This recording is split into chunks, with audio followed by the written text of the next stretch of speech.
Director of Rugby Steve Diamond. A sunny day at Kingston Park, looking forward to Friday's return to Gallagher Premiership action. We've got Sale Sharks coming here in a derby weekend game. We're still calling it a derby even though it's 3 hours away. An all-northern tussle Dimes. What can we expect on Friday? Well, it's about the 12th time we've played them this year, isn't it? Hey, listen, they'll be loaded, won't they? They've had a couple of results they didn't want, so they need to get back in that top 4 contention. So I'm looking forward to them bringing all their crown jewels up here. What type of games are they when we play against Sale? We've all got these stereotypes about Northern people being hard working and all the rest of it, but it's probably true, isn't it? Yeah, they've probably had the edge on us though over the last 2 or 3 years, haven't they? So you know, we just got to be workmanlike, brutal at the breakdown. They've got, you know, the 2 best ball robbers in the world, in the Curry boys, and a massive pack of forwards, and Ford who can drive them forwards around the field. So we've got a big job on our hands, but you know, we're training well. We've had a good run in the Prem Cup, which has served us well. So we've not had to play friendlies, not had a mini pre-season as the other teams are doing, and yeah, big week for us. Nearly 3 months since our last home game in the league, a bit of a quirk of the English rugby calendar.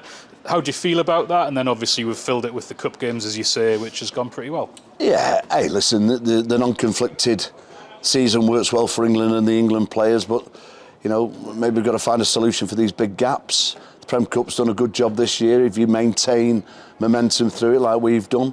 But I think the powers that be will sort that out. The thing with club rugby, we need some habit forming, and having games 5, 6, 7 weeks apart isn't habit forming. In football, it's every other week home and away, every other week home and away.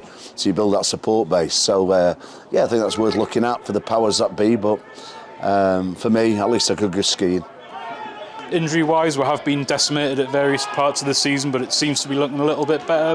Where are we at in terms of availability? Yeah, we've got Tom Gordon and we've got Ben Redshaw missing only, really, out the senior players. So we're pricking from a near full-strength team, which is good. Chicky will be captain. Matt Clark and Sam Arnold will be out, and the rest of the lads who've played well in the Prem Cup.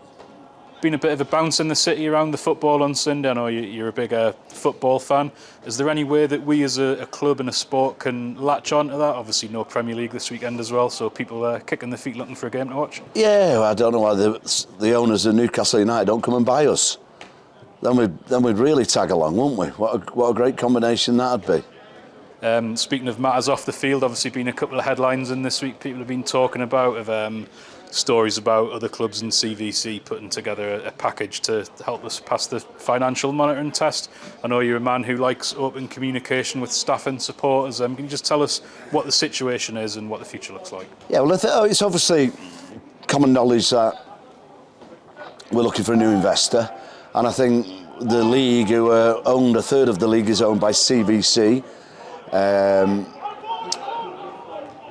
Are probably putting a contingency plan in place. Newcastle are very important to rugby, English rugby, its geographical position, the players that it generates, and of course the league with the broadcasters doesn't look good with 9 teams, if that was the case. I don't think that's going to be the case. I think it's a contingency plan behind the scenes here.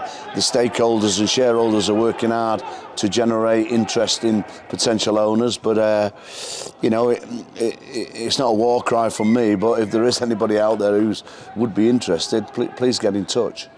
You've obviously been through the situation at Worcester. I mean, this feels very different. Is any way you can sort of allay the fears that might come about with headlines that people see over the weekend? Yeah, I think the only way is that open communication. We've always had that here. Worcester and Wasps were different. They went overnight effectively. Worcester people haven't been paid for 3 or 4 months. They had creditors not paid for 2 years. But it's totally different here. It's a well-run business. The difficulty in sport, as everybody knows, not just rugby and football, unless you've got a wealthy benefactor, the models don't work.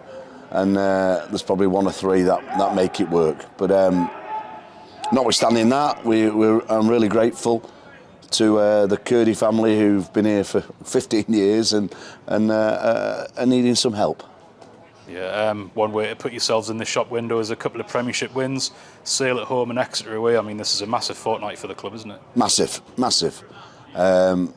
Take one at a time, take the Sale one and get something out of that game, great. And then have a look at a 24-hour bus trip down to Exeter.